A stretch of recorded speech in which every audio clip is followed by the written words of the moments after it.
2-3 दिवस आपण जी चर्चा करतोय ती कर्म आणि ज्ञान या विषयाची चर्चा चालू आहे की कर्म श्रेष्ठ का ज्ञान श्रेष्ठ, कर्माचं अंगज्ञान आहे का आत्मज्ञान हे स्वतंत्र आहे.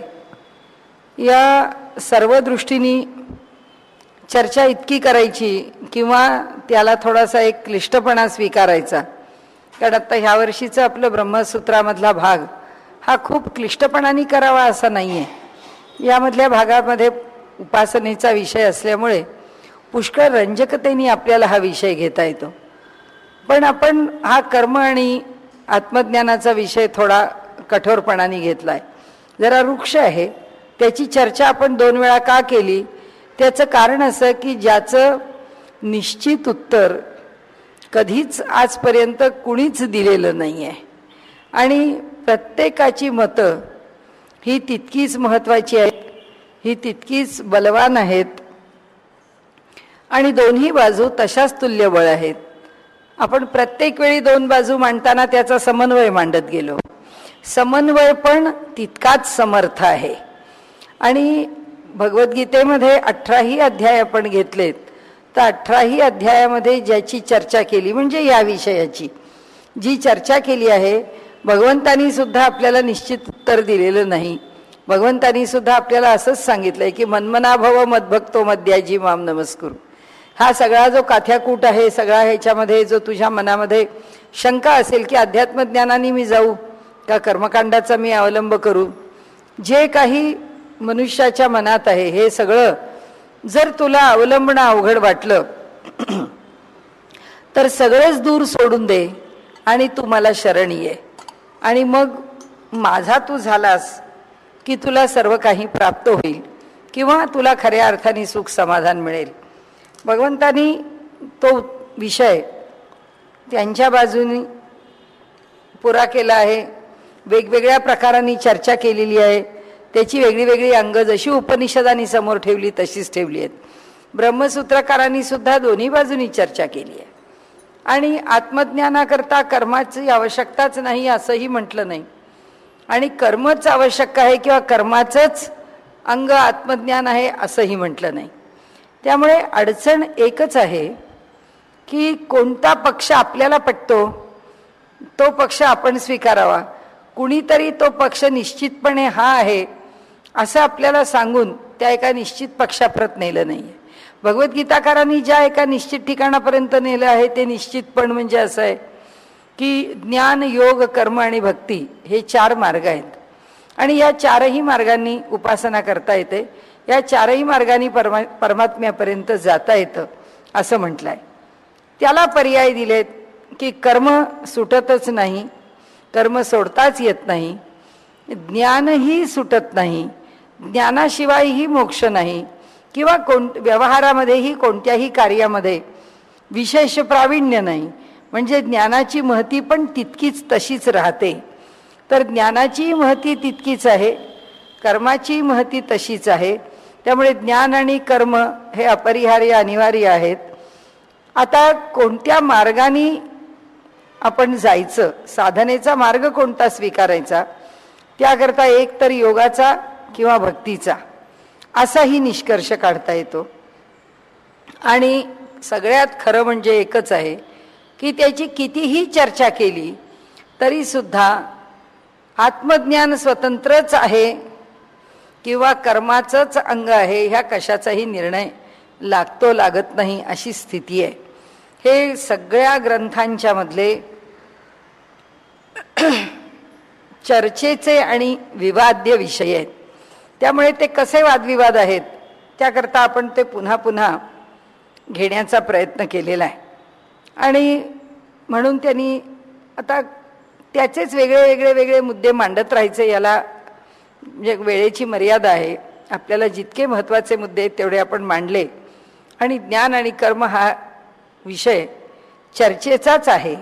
तो गीतेतही चर्चेचाच आहे, तो ब्रह्मसूत्रातही चर्चेचाच आहे, तो उपनिषदांमध्येही चर्चेचाच आहे. हे लक्षात घेऊन आपण आता पुढे चाललो. तर या सगळ्यामध्ये त्यांनी सांगितलं की सर्वापेक्षाच यज्ञादी श्रुतेरश्वत्वत चुकला शब्द, यज्ञादि श्रुतेर श्ववत म्हणाले. इथे ह्या ठिकाणी सर्वांपेक्षा म्हणजे सर्वांच्या ठिकाणी अपेक्षा यज्ञ कर्मादी चित्तशुद्धीद्वारा आत्मज्ञानाची साधने होऊ शकतात. अश्वाच्या उपयोगाप्रमाणे हे समजावे. आता इथे त्यांनी असं सांगितलंय की यज्ञादी ही साधनं जी आहेत ती ज्ञानप्राप्ती होण्याकरता पुन्हा तेच कर्म आवश्यक आहे. आत्मज्ञान होण्याकरता शुद्ध अंतःकरण आवश्यक आहे. शुद्ध अंतःकरणाकरता कर्माची आवश्यकता आहे. रूप डोळ्याला दिसतं पण मोतीबिंदू झाला तर त्याला अवरोध होतो. जीभ रस चाखते पण ज्वर आला तर सगळं कडू लागतं. म्हणून शस्त्रकर्माने मोतीबिंदू काढावा लागतो. शरीरातला ताप दूर करावा लागतो. तसं अशुद्ध चित्ताला सुद्धा शुद्ध करावं लागतं. त्याच्यामध्ये असलेला दंभ, अहंकार, द्वेष, हे लोभ, मत्सर, मोह, मद अनेक गोष्टी की त्या सगळ्या गुणांचा निचरा करून आपल्या ठिकाणी चित्ताची शुद्धी अधिकाधिक कशी होत जाईल याचा विचार करावा लागतो. या सगळ्यांना काढणं म्हणजे हे सगळे दोष आमच्या मधून दूर करणं हे तितकं सोपं नाही आहे. आणि केवळ आमची इच्छा आहे हे दोष दूर व्हावेत म्हणून ते दोष दूर होत नाहीत. ते दोष दूर करण्याकरता किंवा नष्ट करण्याकरता काही ना काहीतरी प्रयत्न करावेच लागतात. त्याच प्रयत्नांना साधन असं म्हटलं जातं. तर त्याकरता त्यांनी आपल्याला स्नान, संध्या, पूजा, पाठ, व्यवसाय चोख करावा, अग्निहोत्रादी गोष्टी कष्टाने कराव्यात, कर्मकांड सांभाळावं, दान धर्म, तीर्थयात्रा आणि रोज आपल्याकडून काहीतरी शारीरिक श्रम करून कुठली ना कुठली तरी सेवा, घरामध्ये सेवा, घराबाहेर सेवा, ईश्वराची सेवा काही ना काही आपल्याकडनं होत राहावं. आणि या सगळ्या गोष्टींच्यामुळे चित्तशुद्धी होते. म्हणजे चित्तशुद्धी करता कर्म पण आवश्यक आहे आणि चित्तशुद्धी करता इथे ज्ञान आपल्या स्वभावाचं आवश्यक आहे. असं म्हणून चित्तशुद्धीपर्यंत ज्ञान आणि कर्म या दोन्ही गोष्टी आपल्याला विचारात घ्याव्या लागतील असं त्यांनी सांगितले. पुढे ते म्हणतात आत्मज्ञानाची वेळ आली की व्यवहारतः वापरलेलं जे साधन आहे कर्माचं किंवा व्यवहारता वापरलेलं जे साधन आहे चित्तशुद्धीसाठी ते साधन जसं आम्ही मुक्कामावर पोचलो की मुक्कामावर पोचल्यावर घोडा बाहेर ठेवून देतो आणि मनुष्य आतमध्ये पोचतो तसंच आहे. म्हणाले की मुक्कामाशी पोचल्यानंतर कर्माची आवश्यकता शिल्लक राहतेच असं नाही. मुक्कामावर पोचल्यानंतर आता आपण पुष्कळ चर्चा करून झाली आहे की मुक्कामावर पोचलेले ब्रह्मज्ञानी ज्ञानोत्तर कर्म करतात. ज्ञानानंतर लोकसंग्रहाकरता कर्म करतात. कर्माचं चांगलेपण कळावं म्हणून कर्म करतात. कर्माचं फल कसं मनुष्याला निश्चित मिळतं हे कळावं म्हणून कर्म करतात. त्या कर्म करण्याच्या मागे सुद्धा त्यांचे अनेक हेतू आहेत आणि त्या अनेक हेतूंनी त्यांच्याकडून कर्म केलं जातं. पण म्हणाले काहीही जरी अवलंबलं, कर्म असो, ज्ञान असो, भक्ती असो, योग असो, हे सगळं अश्वारूढ होण्यासारखं आहे. घोड्यावर बसून घोड्याला कुठपर्यंत न्यायचं म्हणजे घोड्यावर बसून मनुष्य घरात फिरत नाही, त्या घराच्या पायरीपाशी घोड्याला थांबवतो. तसे साधनेचे जे मार्ग आहेत ते साधनेचे मार्ग स्वीकारून त्या मार्गाने आपण जाऊन आपण कुठे थांबतो तर त्यांनी सांगितलं आपण जे थांबतो ते स्थान म्हणजे त्या परमात्म्याशी एकरूप होण्याच्या अलीकडची स्थिती. तिथे घोडा सोडला आणि मग भगवंताच्या मंदिरामध्ये प्रवेश केला. मग म्हणाले त्याच्याशी एकरूप व्हा. मग ते सगळी चर्चा आपण केली आहे की भगवंताशी एकरूप होऊन ते आपलं जीवन संपवतात का भगवंताच्या लीला बघण्याकरता भगवंताबरोबर वैकुंठामध्ये किंवा त्या लोकामध्ये ते रममाण होतात. तर इथे त्यांनी सांगितलंय की साधन मार्ग स्वीकारल्याशिवाय गती नाही. कोणता ना कोणता तरी साधन मार्ग स्वीकारावा लागतो. जो कोणता साधन मार्ग स्वीकारू त्या साधन मार्गामध्ये ज्ञान आणि कर्म ह्या दोन गोष्टी आपल्याला अगदी ज्याला आपण सक्तीच्या म्हणू, नियमानी करणं म्हणू किंवा आवश्यक म्हणू किंवा न टाळण्यासारख्या म्हणू अशा आहेत. पुढे शमदमाद्युपेतः स्यात् तथापितु तद्विधेस तद अंगतया तेषाम अवश्यानुष्ठेयत्वात्. त्यांनी इथे असं म्हटलंय की विशेष कर्मकांड न आचरलं तरी मोक्षेच्छू साधकांनी संयम सदाचार इत्यादींनी युक्त असलेच पाहिजे. कारण ज्ञानाला साधनभूत अशा रूपाने त्यांना अवश्य आचरणात आणले पाहिजे असा श्रुतींचा उपदेश आहे. आता तिसरा मार्ग सांगायला सुरुवात केली की ज्याला कर्मकांडामध्ये विशेष गती नाही, ज्याला कर्मकांडामध्ये विशेष रुची नाही, ज्याला कर्मकांड करणं शक्य नाही, त्याचा अवलंब करता येणार नाही. काही ना काही शारीरिक मर्यादा आहेत, काही परिस्थितीच्या मर्यादा आहेत, कोणत्याही मर्यादेनी असे नका, पण कर्माचा अवलंब नाही करता येत. बाबा एखादा मनुष्य आहे, अपंग आहे, उठून देवाची पूजा करणं त्यांना अवघड आहे. तो मनुष्य कसं करेल देवाच्या पूजेचं कर्म? नाही करू शकणार. एखादा मनुष्य रोज व्यवसायामध्ये या गावाहून त्या गावाला, त्या गावाहून त्या गावाला फिरत राहतो, आपल्या घरी केव्हा तरी येतो, घाईघाईनी येतो, राहतो, जातो, त्याला सुद्धा आपल्याकडे असंच कर्म अवलंबणं अवघड आहे. आणि त्यामुळे तो आपल्या घरचं जे कर्म निष्ठेने करावं किंवा घरात राहून करावं, एका स्थानावर करावं, अनेक गोष्टी, पण तो तिथे करू शकत नाही.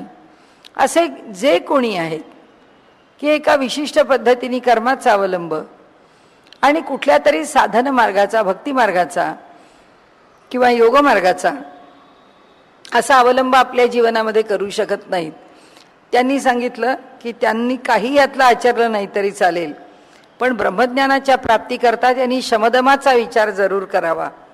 आणि म्हणून ब्रह्माच्या प्राप्तीकरता जी साधनं आवश्यक आहेत आता वेगळ्या दृष्टीने सुरू झाली. आता विषयाचं जे विवेचन आहे, आता ती मर्यादा थांबवली. कशाची? कर्मज्ञान भक्ती योग, कर्मज्ञान भक्ती योग. आणि त्या सगळ्यामध्ये सुद्धा कर्म आणि ज्ञान ह्या दोघांच्या साधनांनी मिळवलेली मोक्षाची जी काही फलं आहेत ती कशी, काय आणि मग त्याचं स्वरूप काय, हे जे काही त्यांनी आपल्याला सांगितलं आत्तापर्यंत, आपण 3-4 भाग तेच बघत आलो. तर आता त्यांनी सांगितलं आता तसं नाही, आता यातल्या कोणत्याच भागाचा विचार करू नका, आता यातल्या कोणत्याच भागाशी जोडले जाऊ नका, कारण तुम्हाला जोडता येत नाही आहे. एखादा मनुष्य आहे, लहानपणीच त्याचे आईवडील, आजी आजोबा सगळे परदेशामध्ये जाऊन राहिलेले आहेत, त्याचं सगळं जीवन, त्याची सगळं बालसंगोपन हे तिथल्या वातावरणामध्येच झालं आहे. बालपणापासून त्याच्यावरती समजा ह्या सगळ्या कर्ममार्गाचा, या ज्ञानमार्गाचा, ह्या सगळ्या तत्त्वज्ञानाचा कुठलाच त्याला संस्कार माहिती नाही आहे, तो होऊ शकलेला नाही आहे. आत्ता आपण म्हटलं तसं देशात राहूनही परिस्थितीजन्य अडचण आहे, नाही तर देहाच्या पातळीवरती अडचणी. अडचणी अनेक प्रकारच्या आहेत, कोणत्या प्रकारची अडचण आहे आपल्याला माहीत नाही, पण अडचण आहे ही गोष्ट नक्की, की ज्याच्यामुळे एक विशिष्ट मार्गाचा विचार त्याला करता येत नाही, किंवा ह्या कोणत्याही मार्गाने त्याला परमात्मा प्राप्ती करता काही धडपड करता येत नाही, पण इच्छा आहे. तो म्हणतो मला खूप काहीतरी करावं असं वाटतं आणि मला रुची येतं, मी काय करावं, त्याच्याकरता हे सूत्र आहे. त्यांनी सांगितलं ज्याला इतर काहीच करता येत नाही, ज्याला इतर काहीच माहिती नाही, त्यांनी काय करावं, त्याच्याकरता म्हणाले 2 मार्ग आम्ही सांगितलेत. एक बाह्य आणि अभ्यंतर.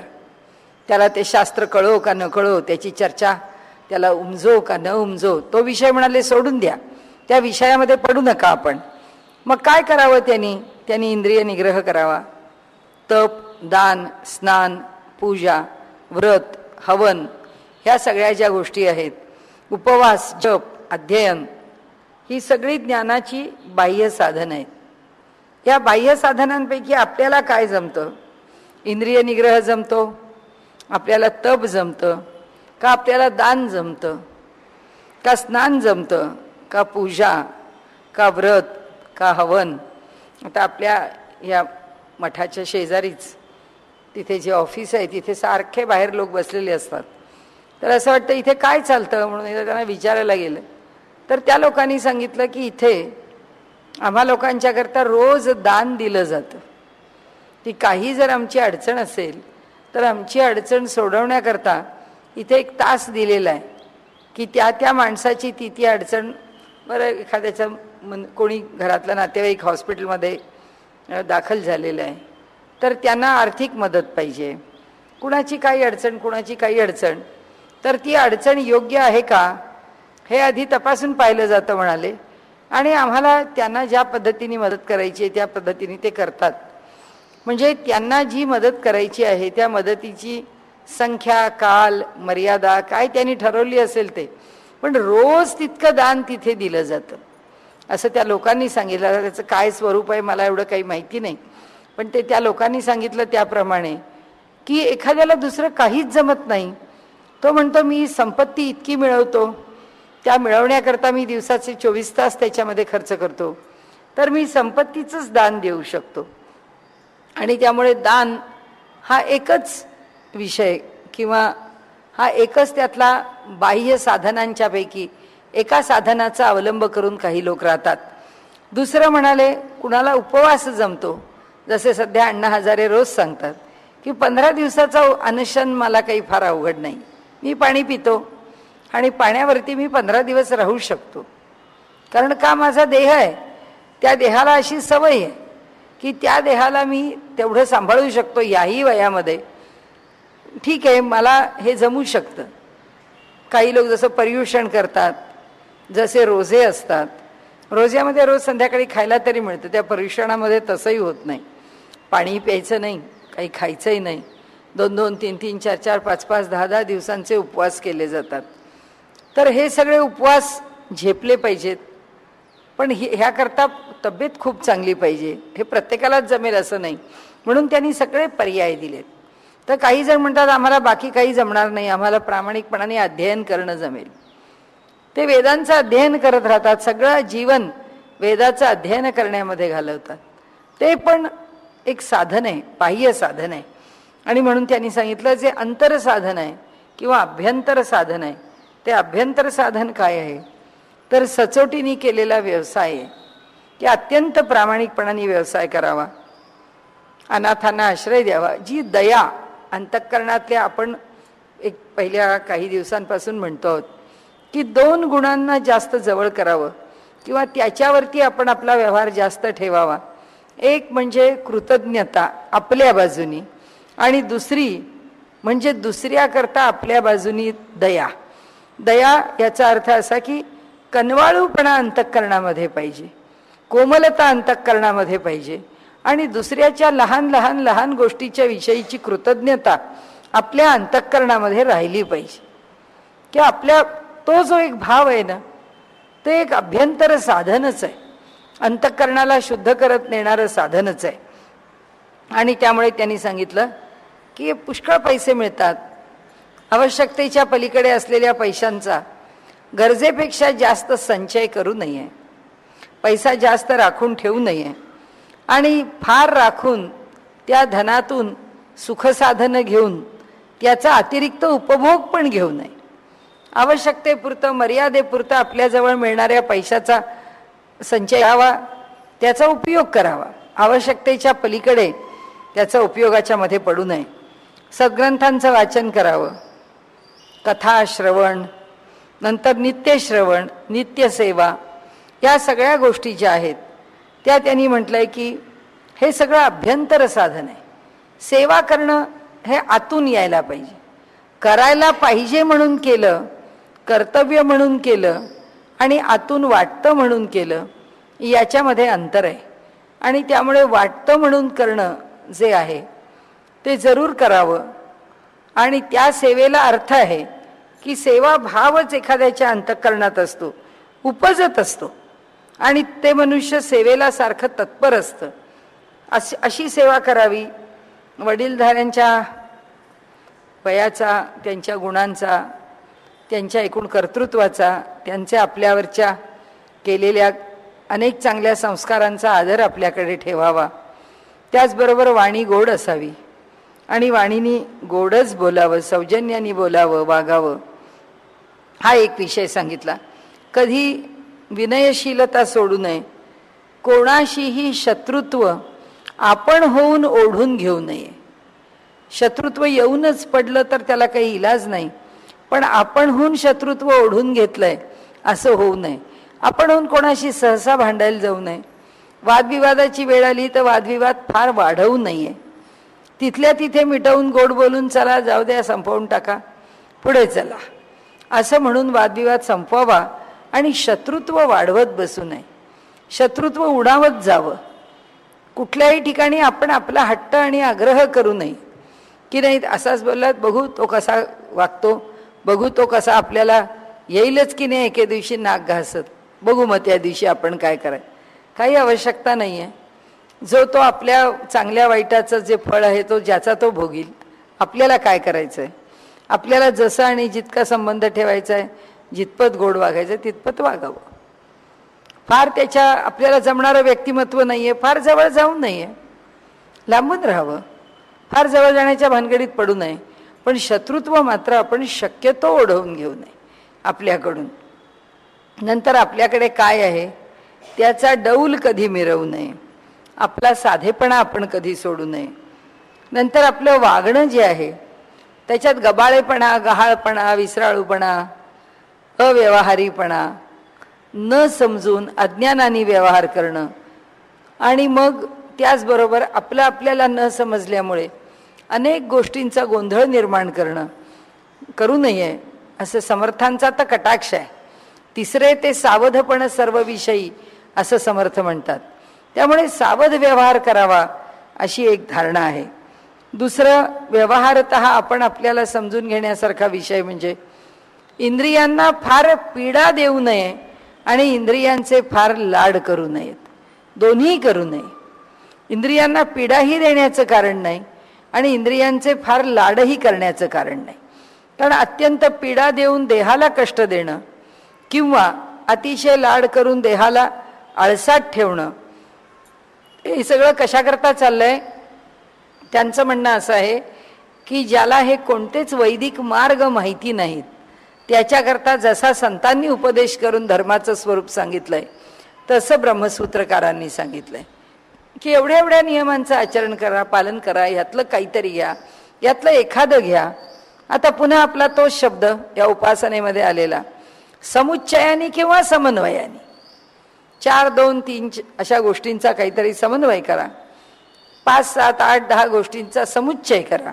एकत्रितपणाने काही गोष्टी, जसं आपण थोडं दान देतो, जसं आपण थोड्या यात्रा करतो, जसं आपण थोडी कोणाला मदत करतो, सगळं थोडं थोडं थोडं करतो की हे समुच्चयाने करणं आहे.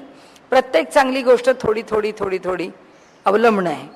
आणि त्यामुळे त्यांनी सांगितलंय की इंद्रियांच्या बाबतीमध्ये मात्र सर्वदूर समर्थांचं वचन असो, माऊलींचं वचन असो, या अध्यात्म मार्गामध्ये उपनिषदांचं वचन असो, आपण जसं परवाच्या दिवशी घेतलं तसं न ते श्रांतस्य सख्याय देवाः, की म्हणाले देव तेव्हाच आपल्या अडचणीमध्ये धावून येतो जेव्हा आम्ही दमेपर्यंत, श्रमेपर्यंत आम्ही कष्ट करतो, एखाद्या गोष्टीचा पाठपुरावा करतो.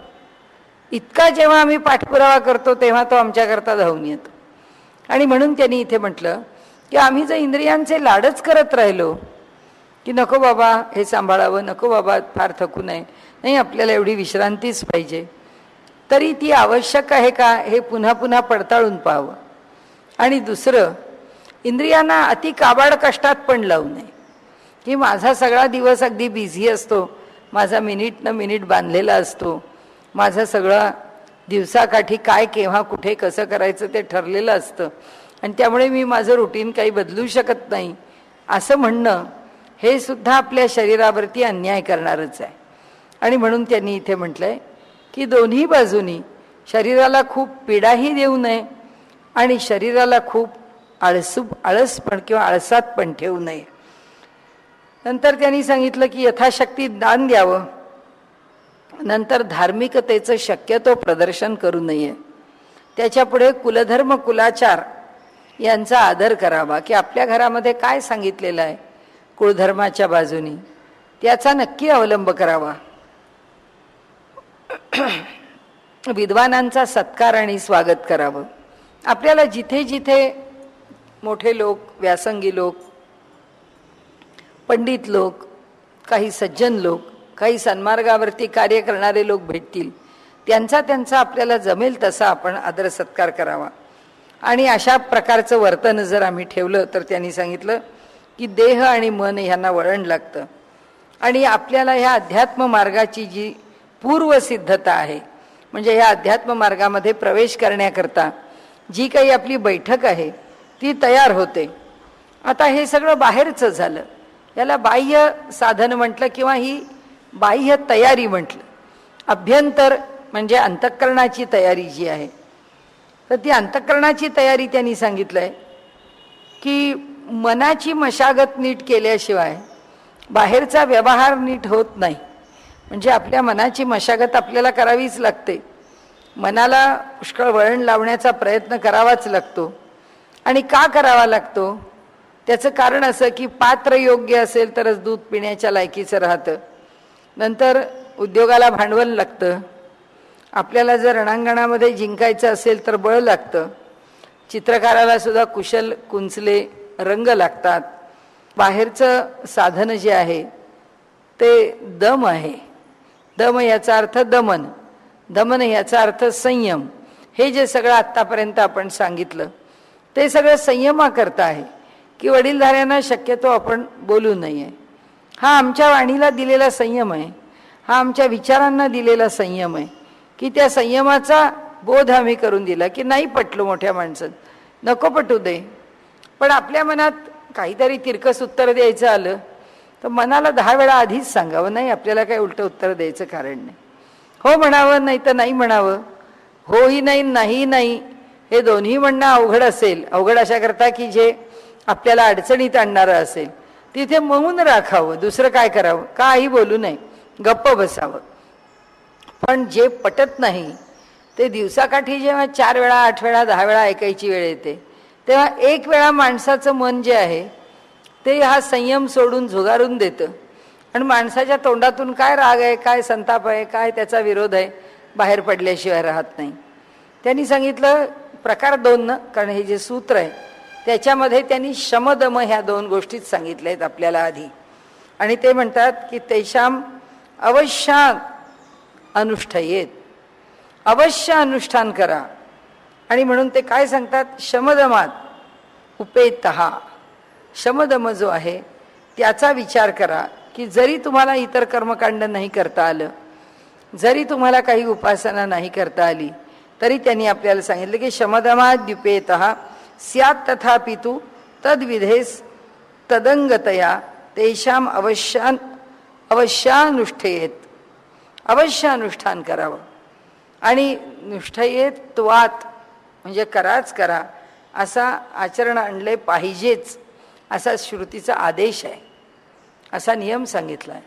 ते म्हणाले ठीक आहे, या बाकीच्या गोष्टींची चर्चा त्याचं बलाबल तुमच्यापासून लांब आहे, तुम्हाला त्याचं ज्ञान नाही आहे. तर म्हणाले शमदमाचा विचार करता येईल. मग शम आणि दम म्हणजे काय? तर त्यांनी दमन हे इंद्रियांचं आहे आणि शमन हे अंतःकरणाचं आहे. दमन इंद्रियांचं करायचं म्हणजे बाह्याचं करायचं. त्याच्याकरता मार्ग कोणते सांगितले? 2, बाह्य आणि अभ्यंतर. बाह्य म्हणजे इंद्रियांनी आचरलेला मार्ग आहे आणि अभ्यंतर म्हणजे अंतःकरण, बुद्धी, अहंकार. आणि मग त्याच्यामध्ये अंतःकरण चतुष्टयामध्ये मन आलं, स्मरण आलं, या सगळ्याच गोष्टी आल्या. आणि त्यामुळे मन, बुद्धी, अहंकार आणि चित्त अशा 4 गोष्टींना आतमध्ये अभ्यंतर साधन म्हणजे शक्यतो अहंकाराला दूर ठेवावं. आपली बुद्धी आहे ती स्थिर असावी. आपल्या बुद्धीच्या ठिकाणी निर्णय घेण्याची क्षमता ही आपण नेहमी योग्य प्रकाराने राखावी. त्याच्यानंतर आपल्या मनाने संकल्प विकल्प करत राहू नये. त्याच्याही पुढे जाऊन आपलं जे काही स्मरणात असलेलं आहे, आता आपल्याला कुणी काहीतरी बोललं त्याचं पुन्हा पुन्हा स्मरण करून आपण आपल्याला त्रास करून घेणं करू नये. त्याचं पुन्हा पुन्हा स्मरण करून आपल्या ठिकाणी रागवू नये. तो विषय तिथल्या तिथे सोडूनच द्यावा. त्या विषयाला धरून आपण पुढे जाऊच नाहीये. अशा प्रकारे हे अभ्यंतर म्हणजे मनाच्या ठिकाणी शमन आहे, मनाला शांत करणं आहे. मनाच्या ठिकाणी मनाचा उद्वेग वाढेल, बुद्धीच्या ठिकाणी बुद्धीला त्रास होईल. आपला अहंकार जो आहे तो आपल्याला नाचविल. कुणीतरी अपमान केला करू दे ना, काय फरक पडतो. कुणीतरी वेडावाकडं बोललं बोलू दे ना, काय फरक पडतो. असं आहे का की आत्ता आपल्याला कोणी चांगलं बोलतं आहे याचा अर्थ आपल्याला कोणी वाईट बोलत नाहीये. ज्यावेळी आपल्याकडे नेहमी एक सूत्र अगदी 100% आपण लक्षात ठेवावं की जेव्हा इथे आपल्याला कुणीतरी, इथे म्हणजे एका बाजूला एका स्थानावर, जिथे त्या व्यक्तीला कळतं आहे की मला इथे लोक चांगलं म्हणतायत, की आपल्या घरात आपल्याला लोक नावाजतात, आपल्या घरातले लोक आपल्याला सांभाळून घेतात, त्यांना आपल्याबद्दल प्रेम आहे आणि म्हणून ते आपली नेहमी लहान मोठ्या गोष्टीचं कौतुक करून स्तुती करून आपल्या मनाला प्रोत्साहित करतात, त्याच वेळी कुठेतरी आपली निंदा चालू आहे हे आपण लक्षात ठेवा. ज्यावेळी आपला गौरव चाललेला आहे त्यावेळी आपली निंदा चालूच आहे. त्यामुळे त्या गौरवानी मी आपल्याला सांगितलं की नाही मला माहीत नाही, पण सचिन तेंडुलकरची ती इंग्लंडमधली पुण्यातली नाही हिंदुस्थानामधली जी मुलाखत होती, त्या मुलाखतीत त्यांनी फार छान सांगितलं. लोकांनी विचारलं, इतकी रेकॉर्ड्स तुमची होत गेली आणि होत राहतात, तुमच्या घरी अगदी ते रेकॉर्ड झालं की आनंद होत असेल, मित्रमंडळी, घरच्यांचे जेवण, एकमेकांना बोलावणं, त्या आनंदाचं काही ना काहीतरी उत्सवात रूपांतर होत असेल. त्यांनी सांगितलं नाही. पहिल्यापासून म्हणाले, माझी आई, माझं काही सेंच्युरी झाली, 100 मी धावा काढल्या की आई देवापुढे 2 पेढे ठेवते, झालं म्हणाले, हे एवढंच आमचं सेलिब्रेशन आहे. आणि नेहमी तिच्याही मनात आणि आमच्याही मनात एकच विषय असतो की आपल्याला सारखं खेळायचं आहे आणि खेळामध्ये सारखं यश मिळवायचं आहे, शक्यतो यशच मिळालं पाहिजे याकरता धडपडायचं आहे. शेवटी ते मैदान आहे, हातातली बॅट आहे, ती सगळ्या वेळी साथच देईल असं नाही आहे. त्यामुळे आज साथ दिली म्हणून आपल्याला फार आनंदित होण्याचं, प्रोत्साहित होण्याचं कारण नाही, आणि उद्या साथ दिली नाही म्हणून गळून बसायचं, गळाठून पाय गाळून घेऊन हातबल होऊन बसायचं आपल्याला काही कारण नाही आहे. आणि म्हणून कोणत्याच गोष्टींनी फार उसळून येणं किंवा कोणत्याही गोष्टींनी फार खचून जाणं हे दोन्ही होऊ नये. त्या मनाचं शमन इथे सांगितले. ते म्हणाले, हे अवलंबायला कुठला देश, कुठली संस्कृती, स्त्री पुरुष, कुठल्या तत्वज्ञानाचा विचार, कुठल्या तत्वज्ञानाच्या मार्गाने जातो म्हणून यातलं त्यांनी काय स्वीकारावं स्वीकारू नये असं काही नाही आहे. हे देशकाल मर्यादेच्या पलीकडे असलेलं तत्वज्ञान आहे. आणि म्हणून योगामध्ये सुद्धा अहिंसा, सत्य, अस्तेय, अपरिग्रह, ब्रह्मचर्य हे जे यम सांगितलेले आहेत हे असेच सांगितलेले आहेत की अहिंसेचा अवलंब करणाऱ्यांना जगात कुठेही जा, कोणत्याही धर्माच्या माणसाला अहिंसा अवलंबता येते. सत्य बोलणं कोणालाही अवलंबता येतं. अस्तेय, चोरी न करणं किंवा कोणाच्याही गोष्टीचा अभिलाष न करणं प्रत्येकाला अवलंबता येतं. त्याला कशाचीच मर्यादा पडत नाही. कोणत्या धर्माची नाही, स्त्री नाही, पुरुष नाही, गरीब नाही, श्रीमंत नाही, काल नाही, देश नाही.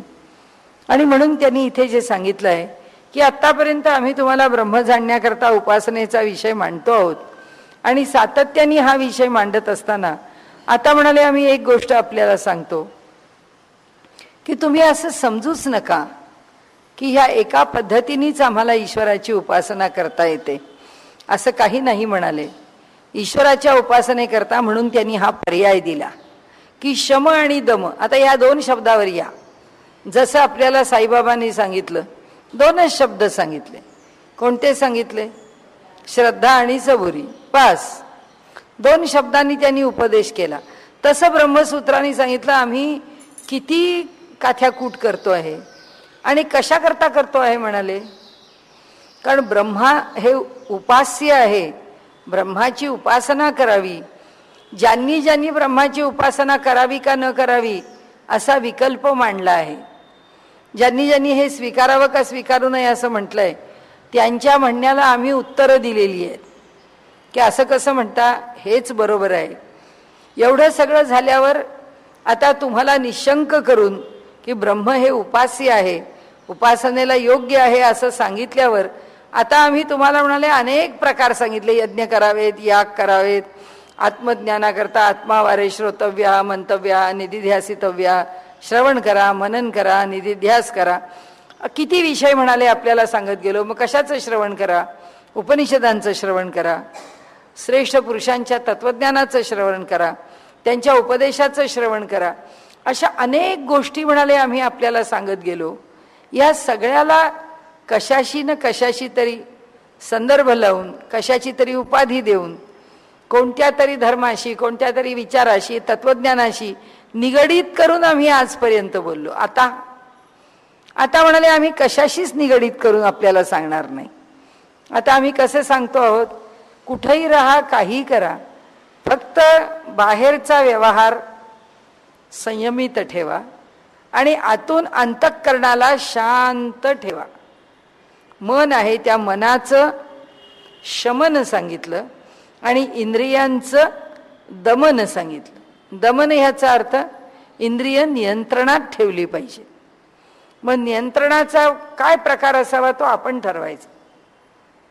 एखाद्याच्या इंद्रियाच्या नियंत्रणामध्ये फार अल्प भोजनाचा स्वीकार असेल आणि ते इंद्रियांना नियंत्रणात ठेवतील.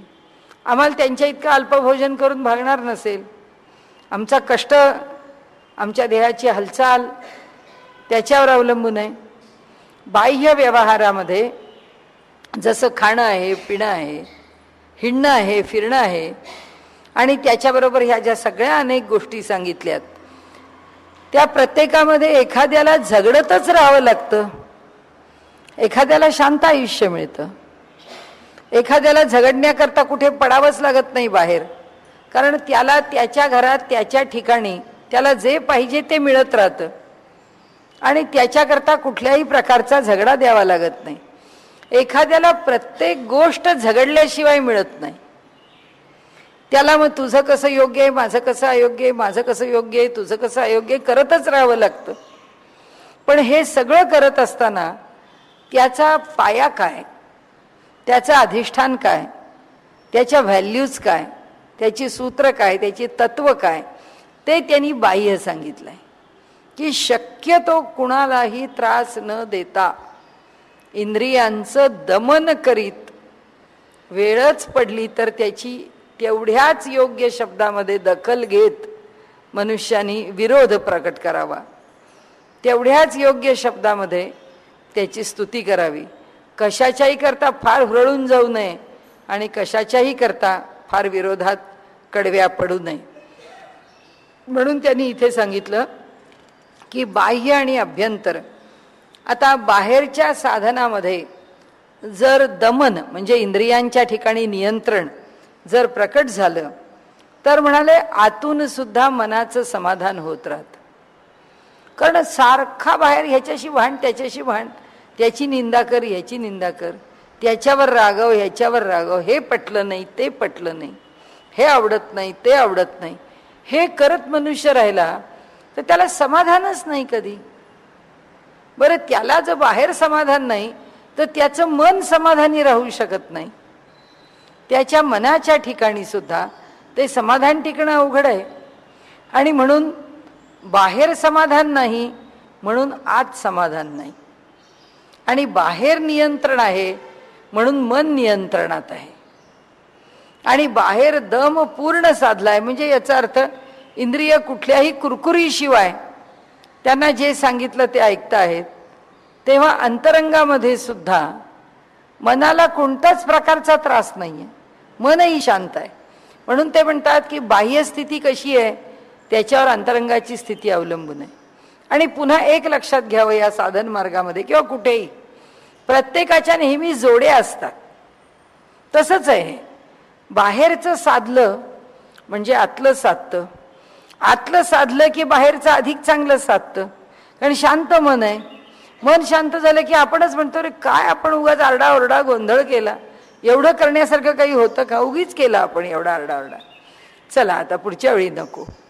म्हणजे ह्या शांत मनाने बाहेरचा व्यवहार शांत केला, बाहेरचा व्यवहार शांत झाला म्हणून मन आणखीन शांत झालं, मन आणखीन शांत झालं म्हणून आणखीन व्यवहार बदलला. हे जे सतत एकमेकांवर अवलंबून आहे.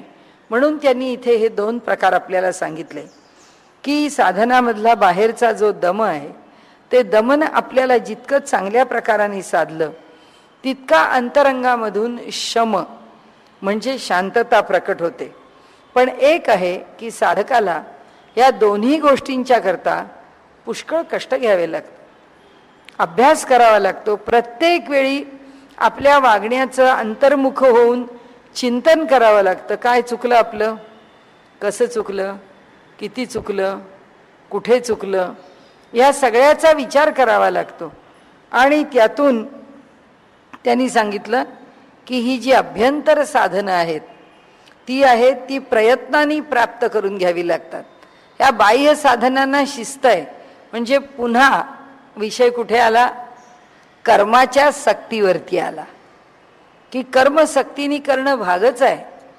कर्माने शरीराला जर वळण लावलं तर आत कुठेतरी वळण लागतं. कारण आत वळण लावणं अवघड आहे. आणि त्याच्याकरता त्यांनी मार्ग सांगितलेत आपल्याला की श्रद्धायुक्त अंतःकरण पाहिजे म्हणाले. आणि त्या श्रद्धेने भगवंताला आळवावं. श्रद्धा कुठून आणावी? एखाद्या माणसाची प्रवृत्ती मुळातच सश्रद्धा आहे म्हणून तो श्रद्धावान आहे. आणि नसेल तेवढी प्रवृत्ती, संशयी असेल तर त्याचं मन श्रद्धेने युक्त होणारच नाही. म्हणजे त्याला बळाने श्रद्धावान व्हावं लागतं. म्हणजे जेव्हा एखाद्या माणसाच्या मनामध्ये संभ्रमच अधिक असतो तेव्हा त्यांना गुरु, त्यांना कोण मार्गदर्शन करणारे ते त्यांना सांगतात, हे बघा तुम्ही तुमच्या मनाने कितीही प्रकारे उलट सुलट चिंतन करायला सुरुवात केलीत तर ते काही तुम्हाला परवडणारं नाही, ते योग्य नाही. कशावर तरी विश्वास ठेवा आणि चालायला लागा. हे असं सांगितलं आहे ना, एवढं मनाशी पक्क करा, त्याच्यावर विश्वास ठेवा आणि तुम्ही चालायला लागा. तुम्ही तुमचा मार्ग आक्रमण करा. म्हणजे कुठेतरी श्रद्धा ठेवून चालावं लागतं. कुठेतरी श्रद्धा ठेवताना आपला स्वभाव संशयी आहे, पटवून घेणारा नाही, आपल्या मनामध्ये ताबडतोब शंका निर्माण होत असल्या मनाला वळण लावावं लागतं की मनात संशय नाही आणायचा, मनात विकल्प नाही आणायचा. व्यवहारात काय विकल्प असतील ते असू दे, पण ईश्वराच्या उपासनेत विकल्प कशा करता, तर ते विकल्प आणू नयेत. आणि म्हणून त्यांनी इथे सांगितलं दुसरं, शास्त्र वचनावरती, गुरुवचनावरती, आप्तवचनावरती श्रद्धा असावी. शास्त्रावर श्रद्धा ठेवावी, गुरूंच्या वचनावरती श्रद्धा ठेवावी आणि पूर्ण भरवसा ठेवावा. भाव पक्का ठेवून द्यावा. नाही, त्यांनी सांगितलेलं आहे ते करणार आहेत, ते करतील, आपल्याला काळजी करायचं काय कारण आहे. आपण सगळा भार त्यांच्यावर टाकून दिलेला आहे, ते सांभाळतील. म्हणाले ईश्वराचं नामस्मरण प्रेमाने करावं. भगवंताचं नाव घेताना आमच्या अंतःकरणामध्ये प्रेम असावं, वर्तन पवित्र असावं, शुद्ध असावं असं नुसतं म्हटलं नाही. व्यवहारामध्ये शुद्धता ही शरीर, मन आणि बुद्धीची जी आहे त्याच्यावरती पावित्र्य आणखीन वरती आहे. म्हणजे एखाद्या गोष्टीच्या बाबतीमध्ये आचरण शुद्ध असेल की मनुष्य एकही पैसा त्याच्या नोकरीमध्ये घेणार नाही. आता काल तुम्ही KBC पाहिलं की नाही मला माहीत नाही. आता जो शेवटचा खेळणारा मनुष्य गुप्ता आहे तो पोलीस खात्यामधला चांगला मोठा इन्स्पेक्टर किंवा चांगल्या मोठ्या पोस्टवरचा मनुष्य आहे. एकदम कडक, एकदम नॉन करप्ट पोलीस खात्यातला मनुष्य आहे. त्या माणसाचा विचारामध्ये सुद्धा इतका कडवटपणा आहे. त्यांनी सांगितलं की ह्या हिंदुस्थानचं राज्य जर मला तुम्ही काही दिवसाकरता दिलं तर हे सगळं जे काही आहे आत्ताचं भ्रष्टाचार आणि हे सगळं जे वातावरण, ते सगळं वातावरण, आता असं हे रेकॉर्डिंग आधी झालेलं असतं त्यामुळे कालचा संदर्भ येऊ शकत नाही आत्ताचा जो भ्रष्टाचाराच्या विरुद्ध आंदोलन चाललंय त्याचा.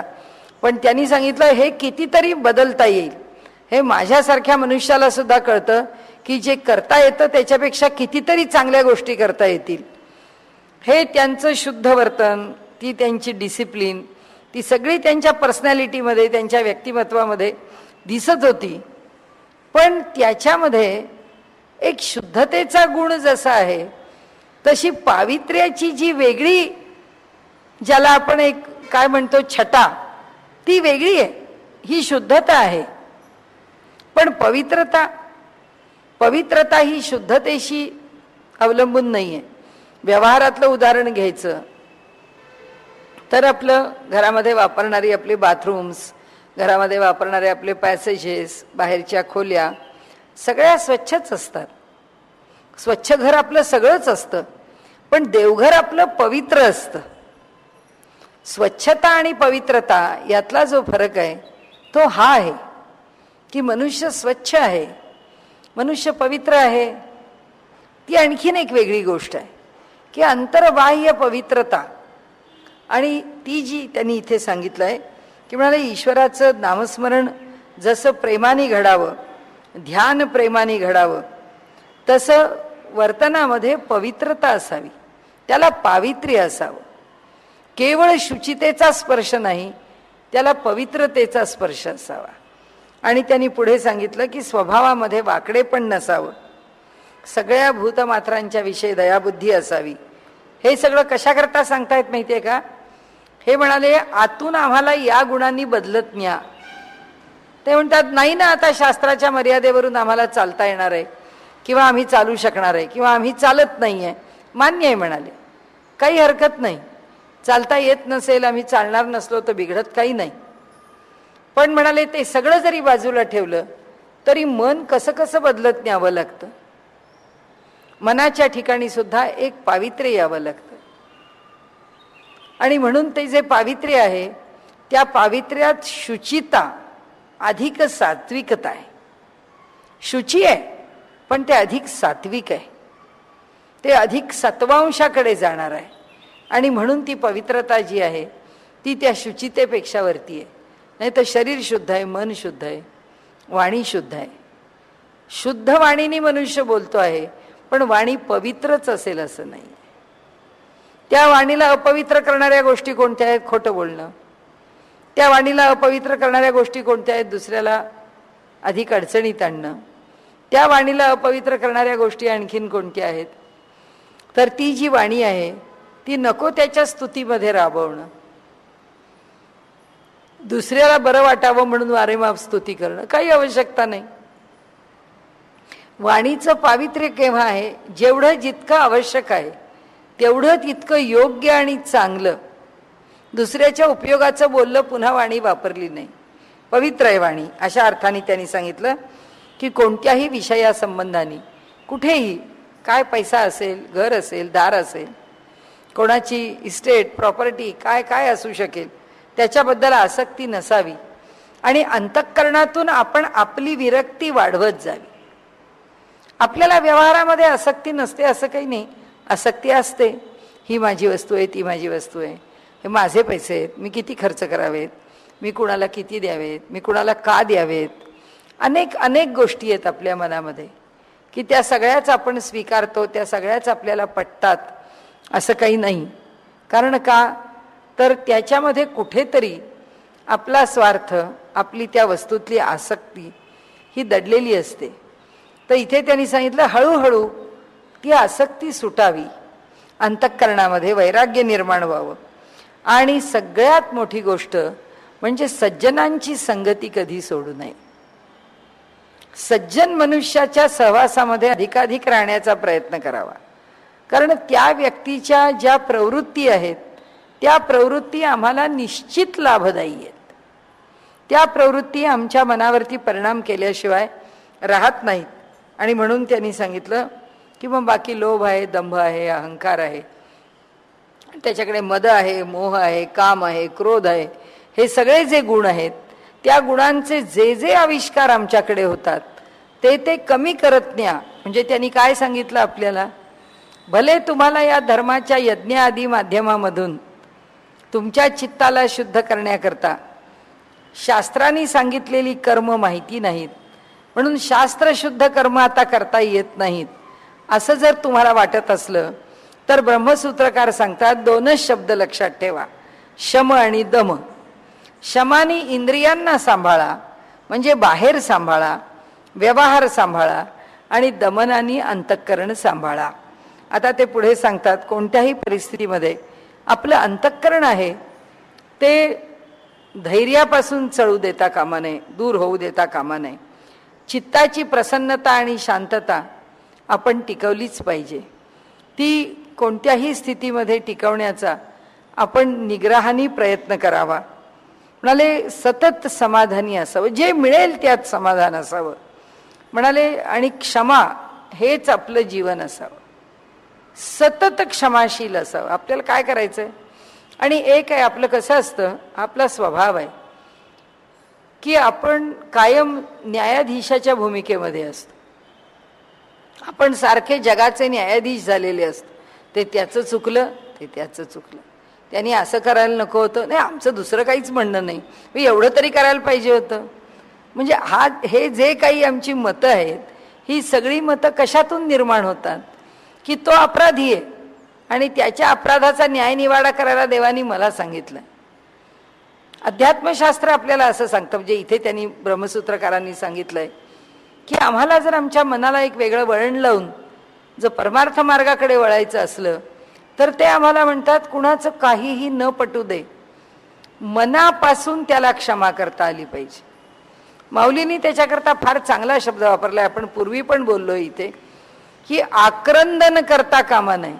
आमच्या मनामध्ये त्याच्याविषयी त्रास, त्याच्याविषयी दुःख, अगदी आक्रंदन शब्द त्यांचा बरोबर आहे की आम्हाला आतून त्याचं विलक्षण दुःख होत असतं. हे कसं घडलं? माऊली म्हणते, कशा करता? विना आक्रंदन क्षमा करा. काही मनात ठेवू नका.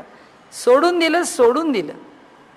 आणि म्हणून इथे पण त्यांनी सांगितलं की क्षमा हे जीवन व्हावं माणसाचं, की आयुष्य क्षमाशीलच होऊन जावं. काही बोलू दे ना मनुष्य, बोलू दे. म्हणाले सुख दुःख मान अपमान ह्या बाबतीमध्ये आपल्या मनाने समानता ठेवावी.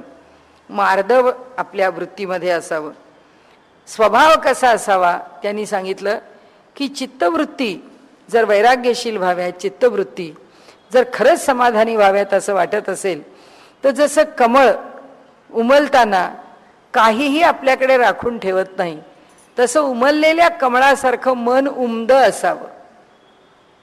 जशी कोमलता जाईजुईसारखं कोमल असावं तसं उमद मन असावं, पूर्ण विकसित. त्या मना आजच्या भाषेमध्ये ट्रान्सपरन्सी असावी. आजची भाषा आहे पूर्ण पारदर्शकता, आत बाहेर काही नाही, अशी मनाची स्थिती असावी. नंतर आपलं चारित्र्य, शील हे चंदनासारखं सुगंधी असावं. माणसाच्या ठिकाणी त्याचं चरित्र हे नेहमीच उज्ज्वल असावं. आपला सगळाच व्यवहार चांगला असावा. कशा करता वेडावाकडा व्यवहार करावा? कुणाचं काही मिळावं ही अपेक्षा असू नये. आणि कुणाला देताना आपण हेमटे पण ठेवू नये. उदार मनाने आपल्याला जितकं शक्य आहे तितकं देऊन मोकळं व्हावं. आपली परिस्थिती सोडून काही तुकाराम महाराज व्हावं असं कोणी म्हणत नाही.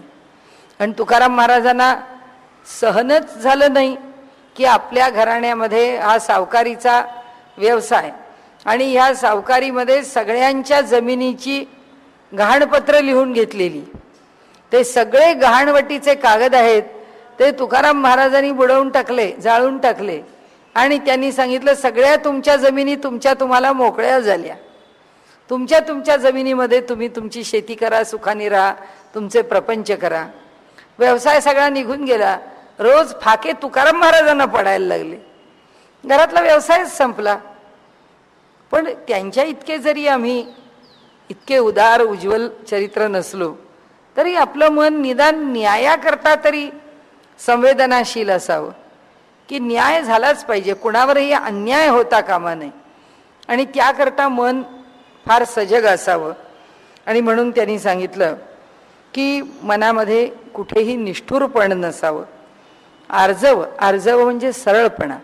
अगदी कुठला पहिला विचार मनामध्ये जो येतो, आपल्या मनामध्ये आपण इतकं काही सगळं उलटं भरून ठेवलंय की आपल्या मनामध्ये पहिला संशय, पहिला वेडा वाकडा विचार, आपल्या मनाला एक वळण लावायची गरज आहे. ती म्हणजे येणारा नेहमीच पहिला विचार हा चांगलाच असावा, हा स्वार्थाच्या पलीकडचा असावा, हा संकोचाच्या पलीकडचा असावा. आपल्या विचारांना संकुचित पण कधीच नसावं. शक्य असेल तितकं आपपर पण आपल्याकडचं सुटून जावं. तुझं माझं, माझा स्वार्थ. शेवटी कधी कधी तर मनुष्याला त्याचा व्यवहार म्हणून स्वार्थ सांभाळावा लागेल, हा भाग वेगळा. ते परिस्थिती वशात काय असेल ते वेगळं आहे. पण प्रतिक्षणी हिशोब मांडून बसायचे, हिशोब मांडू नयेत, त्याचा सारखा हिशोब करू नये. आणि म्हणून त्यांनी इथे सांगितलं आपल्याला की आर्जवी सरळपण असावं, विचार नेहमी सरळ करावा. आता दोन आपल्याला इथे पक्ष आपल्या पुढे उभे राहतात की अनेक गोष्टी आहेत की ज्या आपल्याला अवलंबायला सांगितल्या. या सगळ्या गोष्टी जर का मनुष्य अवलंबायला लागला तर त्याचं व्यावहारिक जीवन कसं जावं. त्यांनी जीवनामध्ये येणारे सगळे वेडेवाकडे लोक ते आपल्या स्वार्थाने येतील, आम्हाला फसवतील, आम्हाला लुटतील, आणि मग आम्ही काय करावं, आम्ही त्याचे बळी होऊ, आम्ही त्याचे शिकार होऊ. त्याकरता काय आहे, चांगुलपण जे आहे ते चांगुलपण 2-3 प्रकारांनी विचारात घ्यावं लागतं. एक तर असं आहे, सज्जनतेची विकृती होता कामा नये. सज्जन विकृती असता कामा नये. म्हणजे वेड्यासारखी कुठेतरी सज्जनता वापरली आहे ते आम्हालाच मूर्खपणाचं ठरून कुठल्या ना कुठल्या तरी अडचणीत आणेल. हा एक विषय तर मनुष्याने पूर्ण सोडूनच द्यावा की कुठे किती सज्जनता आपण प्रकट करावी.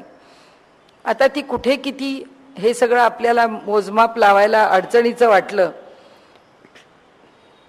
तर आपल्यापुरतं आपण एकच अवलंबावं, फार कोणाच्या संपर्कात आणि भानगडीत पडू नये. कुणाच्या तरी भानगडीत पडण्याशिवाय किंवा 4 लोकांशिवाय किंवा आपलं मित्रमंडळ असल्याशिवाय आपल्याला जर बरं वाटत नसेल तर एका विशिष्ट अंतरावर असावं. व्यवहार फार खोलात जाऊ देऊ नये. हा व्यावहारिक भाग झाला. आध्यात्मिक भाग त्याचा, आध्यात्मिक भागाची याच्यानंतरची पहिली पायरी अशी आहे, आम्हाला जेवढी सज्जनता झेपेल तेवढीच आम्ही करावी. सगळ्यांच्याच कडून काही तुकाराम महाराजांच्या सज्जनतेची अपेक्षा कोणी करत नाही. सगळ्यांच्याच करून काही श्रेष्ठ पुरुषांच्या गुणवत्तेची अपेक्षा कोणी करत नाही. पण आम्ही जिथे आहोत त्याच्यापेक्षा आम्ही अधिक सज्जन व्हावं. आम्ही जिथे आहोत त्याच्यापेक्षा आम्ही अधिक चांगलं असावं. आमचं मन चांगलं करत नेता नेता या जगाचा संपर्क कमी ठेवला तर आपल्या मनाला त्रास देणाऱ्या गोष्टी कमी येतात. पण आपल्याला जगाशी संपर्क ठेवल्याशिवाय राहताच येत नसेल तर आपल्या मनाला कसं वळण द्यायचं आणि आपण काय कसं कुठे चांगलं आणि किती कशात गुंतायचं हे आपण आपलं ठरवायचं. आता हे काय आहे, हे साधनेच्या मार्गावरची त्या गुणवत्तेची प्रतवारी आहे की किती आम्ही त्याच्यामध्ये पुढे गेलो आहोत. मग सज्जनपणाने किती वागायचं. ज्याच्याकडे हिम्मत असेल त्यांनी 100% सज्जनपणाने वागायचं. कारण काय, हिम्मत का म्हणायची, कारण ईश्वरावरती श्रद्धा ठेवून तो मला सांभाळील हे धैर्य ज्याच्या ठिकाणी कायम राहणार आहे. सगळं चांगलं असतं तेव्हा मला देव सांभाळतोच आहे, हो आम्हाला माहीतच आहे. देवाच्या शिवाय आम्हाला कोण सांभाळतं, तोच आमचं चालवतो. पण आमच्या मनाविरुद्ध प्रसंग घडले की, आमच्या जीवनामध्ये त्रासदायक घटना आल्या की मग आम्ही काय करावं. मग तेव्हा आम्ही म्हणतो की देवा काय बुवा, आमच्याकडे तू बघत नाहीस जितकं तू पाहायला पाहिजेस तितकं. म्हणजे याचा अर्थ देव आमच्याकडे बघत नाही असं नाही, आमचा देवावर विश्वास नाही की आत्ता देव माझ्याकडे बघत नाहीये कारण माझ्यावर संकट आलं. असं का नाही वाटलं की देव माझ्याकडे बघतो आहे म्हणून माझं संकट एवढंच टळलं किंवा एवढंच आलं. संकट आलं पण ते एवढंच आलं, ह्याच्यापेक्षा अधिक नाही आलं, अधिक त्रासदायक नाही ठरलं, असा नाही विचार येत आमच्या मनामध्ये. आमच्या मनात थोडं प्रतिकूल झालं की असं वाटतं नाही हे माझ्या विरुद्ध गेलं, देव काही मला साह्यकारी नाही आहे. आणि म्हणून ईश्वरावरती 100% आमची श्रद्धा जर राहिली आणि आम्ही पूर्ण सज्जनतेने जर व्यवहार करत राहिलो तर तो सांभाळायला समर्थ आहे. पण त्याच्यावरती तितकी श्रद्धा पाहिजे. जेव्हा सगळा भार आम्ही त्याच्यावर टाकून राहतो तेव्हा तो सांभाळेलच ना. ये यथा माम प्रपद्यन्ते तांस तथैव भजाम्यहम. जे माझी जशी उपासना करतात तसाच मी त्यांना प्रतिसाद देतो. आम्ही जर 100% श्रद्धा ठेवली आणि व्यवहार सज्जनपणाने करत राहिलो तर तो सांभाळेल आम्हाला. पण हे एवढं करण्याचं धैर्य आमच्याकडे पाहिजे. जेवढं आहे तेवढं करावं. आम्ही जे आपल्या कक्षेतलं नाही, जे आपल्या कुवतीतलं नाही, त्याचा अट्टाहास मात्र कधी करू नये. इतकं सज्जनतेने वागून चालतं का? चालतं. त्याचं जीवन यशस्वी होऊ शकतं का? होऊ शकतं. कारण एकदा चांगल्याला चांगलं फळ आहे असं म्हटल्यानंतर, वाईटाला वाईटच फळ आहे असं म्हटल्यानंतर, चांगुलपण कितीही असलं तरी त्या चांगुलपणाचं तितकंच चांगलं फळ आहे. ह्या नियमाला कुठे बाधाच येत नाही. आणि त्यामुळे व्यवहारामध्ये आम्ही थोडं व्यवहाराने वागतो. ज्याला जे रुचतं त्यांनी तसं वागावं. पण परमार्थ मार्गावरती चालत असताना आम्हाला जर बदलायचं आहे आणि आम्हाला जर तो मार्ग धरायचा आहे, तर तो मार्ग जर आम्ही प्रामाणिकपणाने धरला तर ईश्वर सांभाळेल का? तर नक्की सांभाळेल. त्यामुळे ईश्वर सांभाळतो. फक्त त्याच्या सांभाळण्यावर आमची श्रद्धा किती दृढ झाली आहे त्यावर आम्ही मार्ग अवलंबायचा आहे. नाहीतर एकदम आमच्या श्रद्धेला जर सुरुंग लागला तर आम्ही खड्ड्यात पडल्याशिवाय राहणार नाही. त्यातनं बाहेर यायला आम्हालाच त्रास होईल. आणि म्हणून त्यांनी पुढे असं म्हटलंय की आपल्या स्वार्थाकरता कुणा दुसऱ्या माणसाला पीडा देऊ नये. दुसऱ्याला पीडा देऊन आपला स्वार्थ आपण साधू नये. दुसरं त्यांनी असं म्हटलंय की जे परिस्थितीने गांजले आहेत त्यांना आपलं म्हणून त्यांच्याकरता काहीतरी करण्याचा आपण प्रयत्न करावा. दुसरं, दया करणे जे पुत्रासी तेची दासा आणि दासी, की आपल्या घरातल्या माणसांवर जे प्रेम करतो तेच आपल्या घरामध्ये येणाऱ्या बाहेरच्या गरजू लोकांच्या वरती पण तसंच प्रेम करावं. त्याच्यामध्ये अंतर देऊ नये. आपण कोणाचीही फसवणूक स्वार्थाकरता करू नये. मनुष्य लहान सहान गोष्टीत फसवणूक करतो. म्हणजे आपण बाजारामध्ये बघितलं तर दुकानात जाऊन वस्तू घेतली आणि गाडीच्या शेजारी कोणी विकायला आला त्याच्याकडनं वस्तू घेतली, ती मुलं गयावया करतात की आम्हाला खायला नाही, काही नाही, आम्ही शाळेतनं आलो, आमच्या शाळेमध्ये आम्हाला सांगितलंय इतकी उदबत्त्यांची पाकिटं विकायला पाहिजे, बाई तुम्ही नाही घेतलं तर मग आमचं कोण घेईल, मग आम्ही काय करू. त्याच्या उदबत्त्या त्या पाकिटामध्ये उदबत्त्याच नसतात. 2 नाही तर 4 उदबत्त्या घालतो आणि विकतो. म्हणजे ही वंचना आहे ना.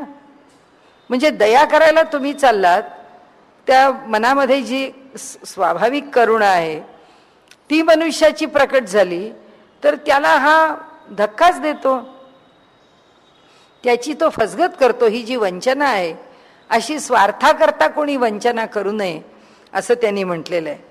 आणि म्हणाले आपल्या इंद्रियांना सुद्धा वेडवाकडं कुठेतरी धावाधाव करू देऊ नये. आपली इंद्रिय आपल्या नियंत्रणामध्ये ठेवावी. एकांतामध्ये मन रमवावं. लौकिकाविषयी फार आकर्षण नको. हे पाहिजे आणि ते नको असा आग्रह करू नये. यथालाभ जो लाभ होईल त्याच्यामध्ये संतोष असावा. आणि सगळं काही जे आपल्या मनाविरुद्ध घडेल ते शांतपणाने सोसावं. आणि त्याच्यापुढे आपण उद्याला बघू, आज आपली वेळ झालेली आहे. तर यामध्ये जे पर्याय आहेत, आता उद्याचा शेवटचा दिवस आहे, यामध्ये आता फार मोठे विषय राहिले आहेत असं नाही आहे.